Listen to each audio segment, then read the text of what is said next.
Hello students, कैसे हैं आप लोग। आज हम चैप्टर 13 का पार्ट 3 ले रहे हैं। उसमें हम लोग एक टॉपिक ले रहे हैं दैट इज द एडेप्टेशन। बेटा ये टॉपिक में 1 मार्क्स के क्वेश्चंस बहुत पूछे जाते हैं। ओके, और एग्जाम्पल्स के लिए आप लोगों को ये टॉपिक को इसको क्लियर करना है। एग्जाम्पल के बेसिस पे इसको 1 मार्क्स के क्वेश्चंस इसको पूछते हैं। ठीक है, तो बेटा what do mean by the first adaptation क्या होता है। एडेप्टेशन यानी कि जहां पे हम कोई एनवायरमेंट को अडेप्ट करते हैं। सपोज तुम लोगों ने, तुम्हारा एडेप्टेशन गांधीनगर है, अहमदाबाद है, इस तरह से ये एडेप्टेशन हुआ। ठीक है, जिस एनवायरमेंट को आप लोगों ने क्या कर लिया है, ले रखा है कोई सरवाइव करने के लिए, रिप्रोड्यूस करने के लिए। तो एडेप्टेशन क्या होता है, एक ऐसा ऑर्गेनिज्म, ठीक है, ऑर्गेनिज्म जो सरवाइव और रिप्रोड्यूस करने के लिए, जिंदा रहने के लिए और रिप्रोडक्शन हो सके, रिप्रोड्यूस कर सके, किसमें, अपने खुद के घर पे, अपने खुद के हैबिटाट में जहां पे वो लोग रहते हैं।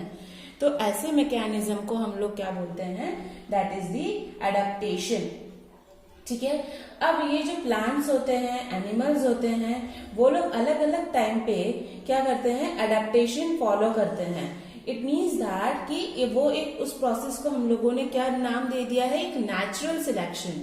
नेचर को सिलेक्ट करके जो पर्सन या ऑर्गेनिज्म या प्लांट्स या एनिमल्स वो सिलेक्ट करके अपने आप को सरवाइव करता है, रिप्रोड्यूस करता है, तो वैसे हम लोग उसको बोलते हैं कि उनका एडेप्टेशन एक फिक्स्ड है।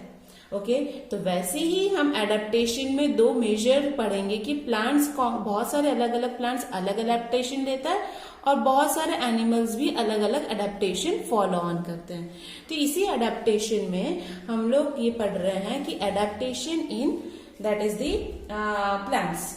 ओके, एडेप्टेशन इन प्लांट्स, ध्यान से समझना बेटा ये टॉपिक। ओके, अब ये बहुत सारे डिफरेंट प्लांट्स होते हैं, वो अपने खुद की, उनके अलग स्ट्रक्चर्स होते हैं, एनाटॉमी होती है, फिजियोलॉजिकल फंक्शंस होते हैं। तो वो किस तरह से, तो कुछ एडेप्टेशन, देखो हमें पता है कि प्लांट्स अलग अलग जगह पे अलग तरीके से रहते हैं। जो डेजर्ट में रहते हैं प्लांट, जो डेजर्ट में प्लांट्स रहते हैं, उनको हम लोग बोलेंगे that is the xerophytic plants. Okay, जो प्लांट्स पानी में रहते हैं, दैट इज दी एक्वेटिक में रहते हैं, तो उसके लिए वर्ड हम यूज करेंगे that is the hydrophytic plants. Got it. Next है जो बहुत ही ओशियंस है, जहां पे बहुत ही खारा पानी है, सलाइन वाटर है, तो जो खारे पानी वगैरह में सलाइन एनवायरमेंट में रहते हैं, उनको हम लोग बोलते हैं that is the halophytic plants. तो ये जो desert, that is the xerophytic plant है, वो किस तरह का एडेप्टेशन लेते हैं, पहले हम लोग ये ज़ेरोफाइटिक वाला पोर्शन पढ़ते हैं। अब ये जो डेजर्ट प्लांट होते हैं, उनके जो रूट्स होते हैं, वो बहुत ही ज्यादा अंडरग्राउंड वाटर, यानी कि सपोज ये हमारा ग्राउंड का लेवल है, ये हुआ हमारा अंडरग्राउंड वाटर। ठीक है, तो उनके जो उनका जो रूट्स होता है वो इस तरह से पूरे अंडरग्राउंड वाटर तक टच्ड होता है। ठीक है, जिससे वो क्या कर सके, क्योंकि डेजर्ट में वाटर की कमी होती है, तो वाटर वो अंडरग्राउंड लेवल से ले सके। ठीक है, अब जो यहाँ पे हमारा डेजर्ट प्लांट है, ओके, उसका क्यूटिकल यानी outer surface of the leaf, desert plant के लीफ का outer surface, that is the desert नहीं, कोई भी लीफ का आउटर सरफेस को हम लोग बोलते हैं क्यूटिकल।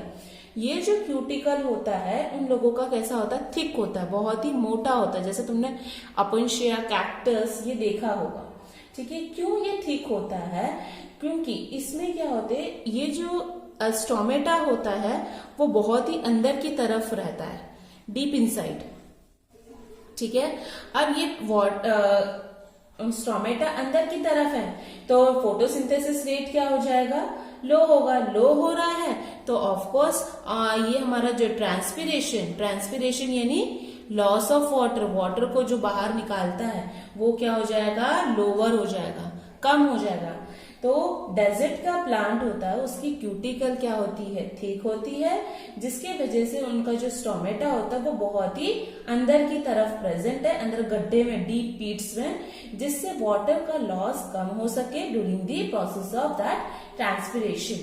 ठीक है, कुछ कुछ डेजर्ट प्लांट एक स्पेशल प्रोसेस फॉलो ऑन करते हैं, हमने 11th स्टैंडर्ड में चैप्टर 13 में भी पढ़ा है, दैट इज कैम। उसका फुल फॉर्म है क्रैशुलेशन एसिड मेटाबॉलिज्म। वो ये पाथवे, फोटोसिंथेटिक पाथवे, हमने C3 C4 पाथवे पढ़ा था, तो वैसे ये कैम पाथवे है जिसमें स्टोमेटा हम लोगों ने पढ़ा है, ये स्टोमेटा था, वो क्या होता है, इट रिमेन क्लोज्ड, वो हमेशा क्लोज्ड होता है। क्लोज्ड होगा कब होता है, क्लोज्ड नाइट टाइम में होता है, पर जो कैम प्रोसेस फॉलो ऑन करता है वहां पे डे टाइम पे ये स्टोमेटा बंद रहता है। ये बंद रहेगा तो पानी का एब्जॉर्प्शन भी पानी लॉस करना भी क्या होगा, कम होगा, तो यहाँ पे भी क्या होगा, ट्रांसपिरेशन लोअर होगा। ठीक है, फर्स्ट क्यूटिकल का हमने बता दिया, सेकेंड कैम का बता दिया। ठीक है, डेजर्ट प्लांट में जो हम लोगों ने पढ़ा है, सपोज ये प्लांट का नाम है अपोन्शिया। ठीक है, अपोन्शिया क्या होता है, उसमें कोई भी लीव्स नहीं होते हैं। ठीक है, पर लीव्स एक मॉडिफाइड होते हैं। स्टैंडर्ड 11 चैप्टर 5 में हम लोगों ने पढ़ा है मॉडिफिकेशन ऑफ लीफ। तो इनके स्पाइंस यानी ऐसे कांटे होते हैं, तो ये एक मॉडिफाइड, ये एक क्या है, मॉडिफाइड लीव्स है। इनका स्पाइन जो होता है ये क्या है, मॉडिफाइड लीव्स, तो इसको हम लोगों ने बोला है कांटे, दैट इज द स्पाइंस। ठीक है, वो क्या करता है, अब ये फ्लैटन, इनका ये स्टेम है, ये वाला इसका लीफ है, तो ये वाला पोर्शन इसका क्या है, स्टेम है। तो ये फ्लैटन स्टेम के ऊपर ये जो लीफ लगा है उसके वजह से ये फोटोसिंथेटिक प्रोसेस करता है। अब इनकी लीफ कांटे की तरह छोटी छोटी सी है, तो ऑफकोर्स फोटोसिंथेसिस भी लोअर होगा, तो ट्रांसपिरेशन लोअर होगा। ठीक है, तो ये हम लोगों ने डेजर्ट के बारे में पढ़ा है कि डेजर्ट में कैसे प्लांट अपना काम करता है, कैसे फोटोसिंथेसिस ले रहा है, तो हमने ज़ेरोफाइटिक प्लांट्स के बारे में पढ़ा। क्लियर बेटा?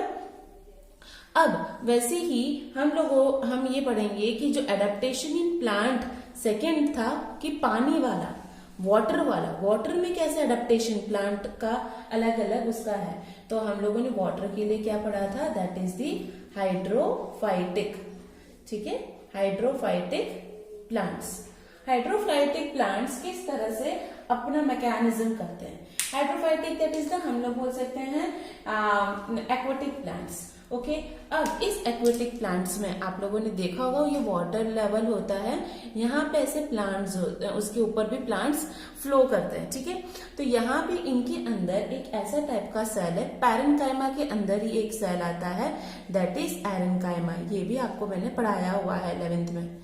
ठीक है, तो एरेन्काइमा, तो ये एरेन्काइमा क्या करता है, इनको बायोन्सी देता है। ठीक है, बायोन्सी की वजह से ये लोग क्या करते हैं, ऊपर क्या कर रहे हैं, फ्लोट कर रहे हैं। ठीक है, ये ऐसे तैर रहे हैं, क्योंकि कौन सा सेल है इनके पास, एरेन्काइमा नाम का एक सेल है जो इनको बायोन्सी देते हैं, इसलिए ये फ्लोट करते हैं। ठीक है, यहाँ पे इनके ऊपर एक ऐसा वैक्सी लेयर भी होता है, इनके ऊपर एक ऐसा वैक्सी लेयर होता है जिससे वो डैमेज नहीं, टू अवॉइड डैमेज, वो पानी में पड़े पड़े खराब ना हो जाए, इसलिए उनके ऊपर क्या है, एक वैक्सी लेयर प्रेजेंस है।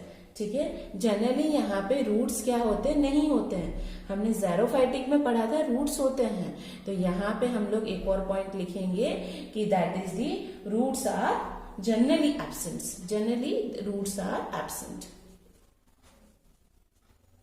ओके, अब हमें एग्जाम्पल ले लेते हैं, दैट इज दी हाइड्रिला, आप लोगों ने पढ़ा हुआ है, इकोनिया क्रैप्सिस उसका जो साइंटिफिक नाम है, हाइड्रिला। और दूसरा एग्जाम्पल ले लेते हैं, that is the Nymphaea. Clear?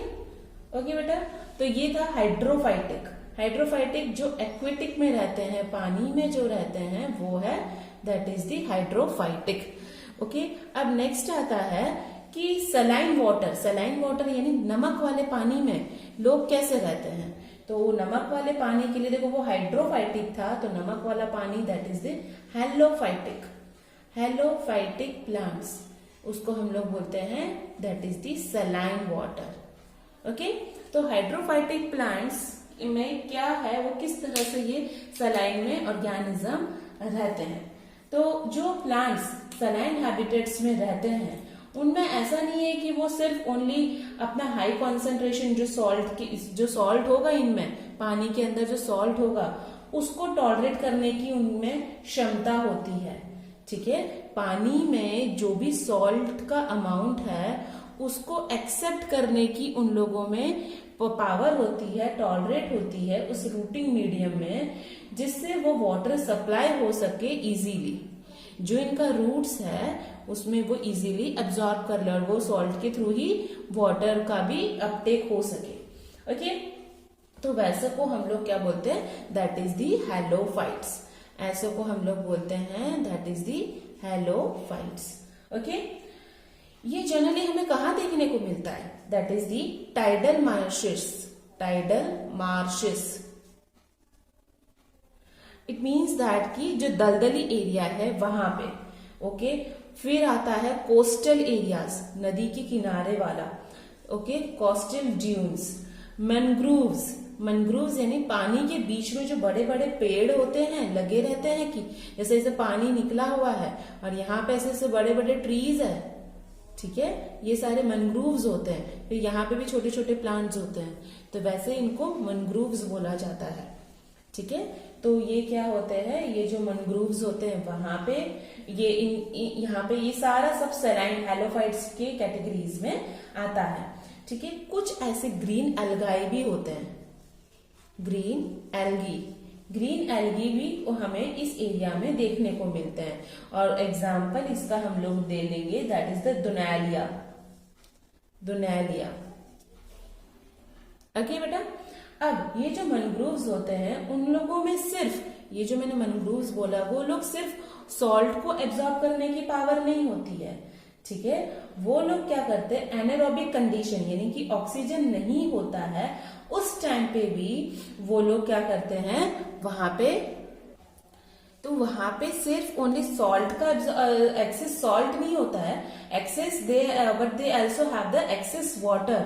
और एनारोबिक कंडीशन में यानी कि एनारोबिक कंडीशन यानी विदाउट ऑक्सीजन भी वहां पे वो क्या करते हैं, सीड को जर्मिनेशन करते हैं। और एंकरिंग यानी उनके जो रूट्स होते हैं वो बहुत ही जकड़ के वो सॉइल को पकड़े रहते हैं, ये मैनग्रोव्स। क्योंकि पानियों के बीच में एक ट्री को उगना बहुत ही ज्यादा मुश्किल होता है, क्योंकि वो वाटर के थ्रू वो पूरा फ्लो हो सकता है, बट वो इतनी तरीके से उन्होंने जकड़ के अपने सॉइल को पकड़ा हुआ रहता है पानियों के बीच में। तो जिस एनारोबिक कंडीशन में उस एरिया को हम लोग मैनग्रोव्स बोलते हैं। ठीक है, कुछ ऐसे प्लांट्स होते हैं जो नेगेटिवली जियोट्रॉपिकल होते हैं। ठीक है, हम लोगों ने भी ये चैप्टर 5 स्टैंडर्ड 11 में पढ़ा हुआ है। क्या था, देखो कुछ ऐसे प्लांट्स होते हैं, ये मैंने आपको चैप्टर 5 में न्यूमेटोफोर्स बोलते हैं, जिनकी रूट्स ऊपर की तरफ ये निकले हुए रहते हैं ऐसा। ठीक है, तो उसको हम लोग क्या बोलते हैं, दैट इज दी न्यूमेटोफोर्स। याद आया आपको, मॉडिफिकेशन ऑफ रूट्स में हम लोगों ने पढ़ा हुआ था। ठीक है, अब इसका एग्जाम्पल है दैट इज दी एविसीनिया और एजिटिलासिस।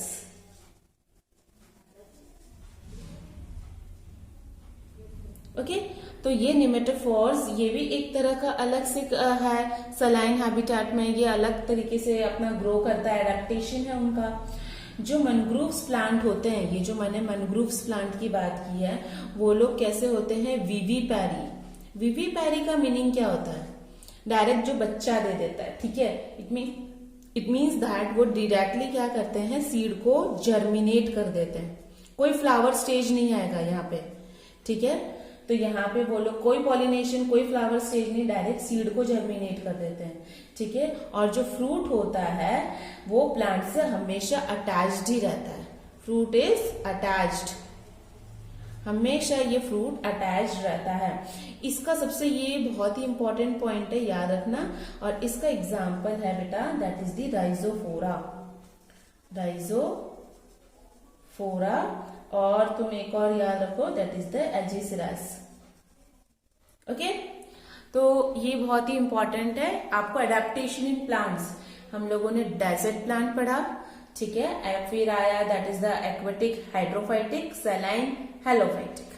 अब हमारा नेक्स्ट टॉपिक आता है adaptation in that is the animals. Adaptation in animals, okay. अब क्या है ये, जैसे हम लोगों ने पढ़ा प्लांट अलग अलग जगह पे अपना अलग अलग एडेप्टेशन करता है, तो वैसे एनिमल्स भी करता है बेटा। अब सबसे पहले आता है, हम लोग कुछ एग्जांपल्स पढ़ते हैं, that is adaptation in kangaroo rat. Kangaroo rat में अलग ही तरीके का एडेप्टेशन वो ये एनिमल लेता है। कैसा टाइप का एडेप्टेशन लेता है? ये जो कंगारू रैट हमें कहाँ देखने को मिलता है? नॉर्थ अमेरिका के डेजर्ट में। नॉर्थ अमेरिका के डेजर्ट में हम लोगों को ये रैट देखने को मिलता है। ये क्या करता है, इसमें इतनी कैपेसिटी होती है कि वो अपनी वाटर की रिक्वायरमेंट, पानी नहीं पिएगा, उसके बॉडी में इतना सारा बॉडी फैट है कि वो ऑक्सीडेशन करेगा और उसी से ही उसको वाटर मिल जाता है। ठीक है, तो बॉडी का फैट होता है वो क्या कर देता है? ऑक्सीडेशन करता है। अब जब जैसे ही ऑक्सीडेशन करेगा तो अपने आप उसको, उसकी बॉडी को वाटर मिल जाता है, पानी पीने की जरूरत नहीं है। इसलिए वो अब क्या हो रहा है, वाटर नहीं पिएगा तो उसकी यूरिन कैसी होगी? कॉन्सेंट्रेटेड होगी। कॉन्सेंट्रेटेड यूरिन यानी इट मीन्स दैट कि यूरिन किससे बना हुआ रहता है? एक तो toxic material plus water. Water तो पी नहीं रहा है वो, वाटर की रिक्वायरमेंट तो यहाँ पे हो रही है पर वो तो बॉडी में यूज्ड अप हो जाता है। तो यहाँ पे क्या होता है, यूरिन उसका बहुत ही ज्यादा कॉन्सेंट्रेटेड हो जाता है, जिससे एक्सक्रीटरी प्रोडक्ट भी उसके साथ रिमूव हो जाता है। ठीक है, तो उसका यूरिन कॉन्सेंट्रेशन, जिससे उसका पानी की कमी, पानी कम होगा पर एक्सक्रीटरी प्रोडक्ट क्या हो जाएगा, वो सबसे ज्यादा एक्सपेल्ड आउट यानी बाहर की तरफ निकल जाता है। ओके, ये कंगारू रैट का स्पेसिफिकेशन था बेटा। तो वैसे ही यहाँ पे दूसरा हमारा एग्जाम्पल आता है, that is desert lizard. Desert में जो लिजार्ड्स रहती हैं वो लोग भी अलग तरीके से करती है। ठीक है, एक बार देख लेते हैं क्या है इसकी स्पेसिफिकेशन। यहाँ पे ये जो लिजार्ड होती है वो हीट को एब्जॉर्ब करने के लिए, हीट को एब्जॉर्ब करने के लिए वो कहाँ पे चली जाती है? सन के पास चली जाती है। ठीक है, सन के पास जाएगी और जैसे ही उसकी बॉडी का टेम्परेचर, जब उसका बॉडी का टेम्परेचर कम होगा और जैसे जैसे वो बढ़ता रहेगा तो वो कहाँ पे चली जाएगी? It is move into the shade, और वो वहां पे थोड़ा सा छांव वाली एरिया में चली जाएगी। ठीक है, समझ में आया? जैसे हम लोग भी ऐसे करते हैं, ठंडी लगती है तो धूप में बैठते हैं, बहुत ज्यादा शरीर तप जाता है तो फटाफट घर में आ जाते हैं, वैसे ये लिजार्ड वैसा कर रहा है बेटा। ठीक है, अब यहाँ पे कुछ ऐसी स्पीसीज होती है कि वो सॉइल के अंदर बरा हो जाती है, घुस जाती है। ठीक है, अब वो क्यों हो जाती है? क्योंकि बाहर उसका ग्राउंड लेवल क्या है? बहुत ही तप रहा है, हीट है बहुत ही ज्यादा। ठीक है, इसलिए वो यहाँ पे ग्राउंड लेवल में जाके वो लोग रह जाते हैं, छुप जाते हैं। ठीक है, जिससे उनको वो ग्राउंड हीट ना मिल सके, from the it is escape from the above ground heat. तो वो एक बिहेवियरल रिस्पॉन्स दे रहे हैं। बिहेवियरल यानी बिहेव के हिसाब से, अपने बिहेव के हिसाब से रिस्पॉन्ड करते हैं। ठीक है, अब कुछ मैमल्स है। ओके, मैमल्स तो हम भी है ना बेटा, तो वैसे कुछ मैमल्स भी है।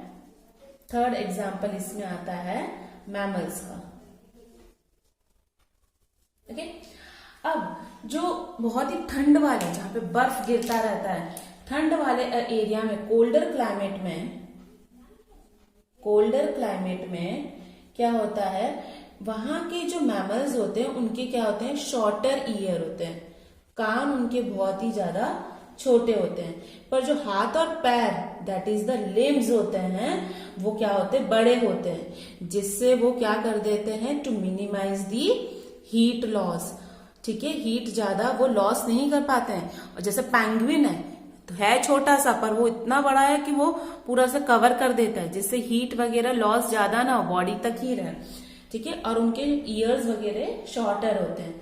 ये किसी एक एलन करके एक साइंटिस्ट ने बताया था, इसलिए उसको बोल दिया कि ये एक एलेंस रूल है ही, कि जहाँ पे बर्फीले प्रदेश होते हैं वहां पे हमें बड़े बड़े दैट इज द एनिमल्स और बर्ड्स इसलिए दिखते हैं क्योंकि ऐसा कुछ नहीं है वो बड़े हैं, उनके लिम्स वगैरह बड़े हैं जिससे हीट लॉस ज्यादा ना हो सके, और उनके ईयर्स वगैरह छोटे होते हैं। इसलिए पोलार रीजन में जो एक्वेटिक मैमल्स होते हैं, ठीक है, जो बर्फ के अंदर मैमल्स रहते हैं, ओके, एक्वेटिक मैमल्स, ध्यान से समझना बेटा, ये सारा बहुत ही नीट में भी पूछा जाता है। एक्वेटिक मैमल्स होते हैं, एग्जाम्पल ले लो सील्स, ठीक है, उनके ऊपर एक ऐसा थिक लेयर होता है, उनके ऊपर ऐसा थिक लेयर होता है, उसको हम लोग उस थिक लेयर को बबलर भी बोलते हैं, ओके। वो क्या करता है, वो स्किन के मतलब लोअर होता है, नीचे होता है, ये इनका स्किन का लेयर है, उसके नीचे ऐसा थिक लेयर बबलर होता है जो क्या काम करता है, it is act as an insulator.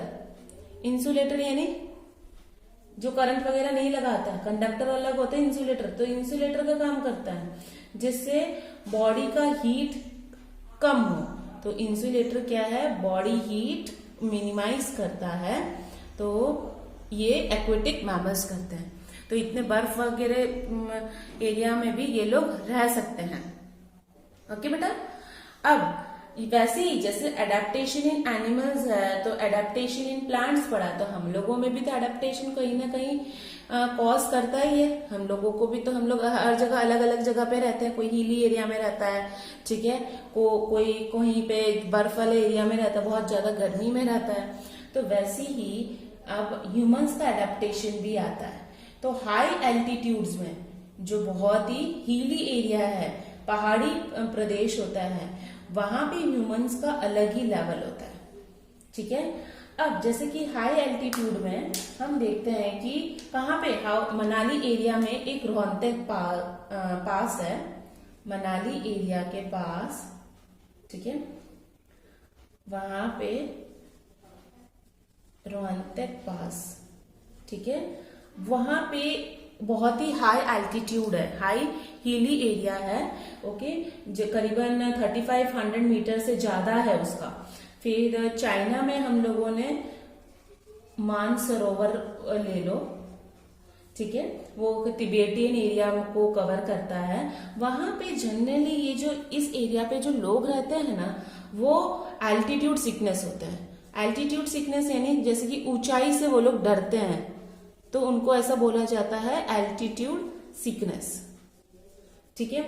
वहां पे जनरली उनका सिम्टम्स क्या है, एल्टीट्यूड सिकनेस क्या होता है, उन लोगों को चक्कर जैसा आने लगेगा, ठीक है, हेडेक होगा, नोजिया, फैटिक एंड हार्ट पल्पिटेशन, बहुत ही हार्ट रेट उनका जो 72 होता है वो बहुत ही ज्यादा फास्ट होना, फास्ट ही रहता है उन लोगों का, ऐसे क्योंकि जनरली उनको चढ़ाई वगैरह ऊपर रहना ही होता है, ठीक है।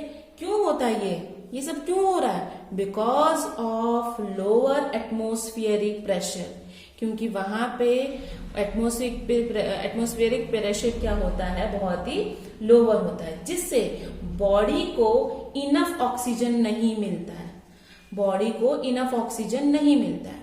कहाँ पे ऑक्सीजन नहीं मिलता है, हमें पता है कि बॉडी के अंदर कौन है बेटा, आरबीसी है, ठीक है, बॉडी के अंदर कौन है, आरबीसी। हमें पता है आरबीसी के साथ क्या बाइंड होता है, ऑक्सीजन। आरबीसी के अंदर कौन है, हीमोग्लोबिन। हीमोग्लोबिन के साथ ऑक्सीजन बाइंड होता है तो ऑक्सी हीमोग्लोबिन, याद आया, ऐसे पढ़ाया था हमने। तो वैसे ही ये ऑक्सी हीमोग्लोबिन, तो ये बाइंडिंग कैपेसिटी उनकी बहुत ही लोअर हो जाती है, ठीक है। तो इससे वो क्या करते हैं, अब इनका कुछ निवारण नहीं है, इसका कोई टैबलेट होना है ऐसा कुछ नहीं है, धीरे धीरे धीरे धीरे वो लोग क्या कर देते हैं, वो रिलीफ हो जाते हैं according to the acclimatisation. What do you mean by the acclimatisation, that is the situation के हिसाब से, परिस्थिति के हिसाब से वो लोग सेट हो जाते हैं, जैसा होगा वो वैसा एडजस्ट हो जाते हैं, ठीक है। तो अब ये सब कुछ प्रॉब्लम जो हम लोगों ने बोला है because of this lower oxygen binding capacity, तो वहां पे उन लोगों को, वो पर्सन को, उनका आरबीसी प्रोडक्शन बहुत ही ज्यादा करना पड़ेगा। ठीक है। हीमोग्लोबिन के साथ उनकी जो बाइंडिंग एफिनिटी है वो डिक्रीज करनी पड़ेगी, ठीक है। और इंक्रीज द ब्रीथिंग रेट, और उनकी ब्रीथिंग रेट क्या हो जाती है, इंक्रीज्ड। बॉडी जो उन लोगों का लो ऑक्सीजन स्ट्रेस होता है, क्यों होता है उनका बॉडी में ये लो ऑक्सीजन क्यों होता है, क्योंकि आरबीसी का प्रोडक्शन फास्ट हो जाता है और हीमोग्लोबिन क्या हो जाता है, बाइंडिंग जो करना चाहिए था, हीमोग्लोबिन को इस ऑक्सीजन के साथ बाइंड होना चाहिए था, वो नहीं हो पा रहा है। आरबीसी बढ़ता जा रहा है पर ये बाइंडिंग कम होता जा रहा है और ब्रीथिंग रेट भी क्या हो रही है, फास्ट होती जा रही है। ब्रीथिंग रेट फास्ट होगी यानी ऑक्सीजन ले रहा है ज्यादा, ऑक्सीजन ले रहा है पर बाइंडिंग हो ही नहीं रहा है, तो पर्सन को ये सब से फेस करना पड़ता है, ठीक है बेटा। तो ये मैंने आज आप लोगों को सिर्फ एडेप्टेशन पढ़ाया है, adaptation in plants, adaptation in animals and adaptation at high altitudes in humans. Okay, तो ये अच्छे से आप लोग पढ़ना, फिर मैं उसको इसके हिसाब से क्वेश्चंस आपका टेस्ट लूंगी। तो आप लोग मेरे लिंक को शेयर करना ना भूलिए और लाइक बटन को क्लिक नहीं। Thank you so much students.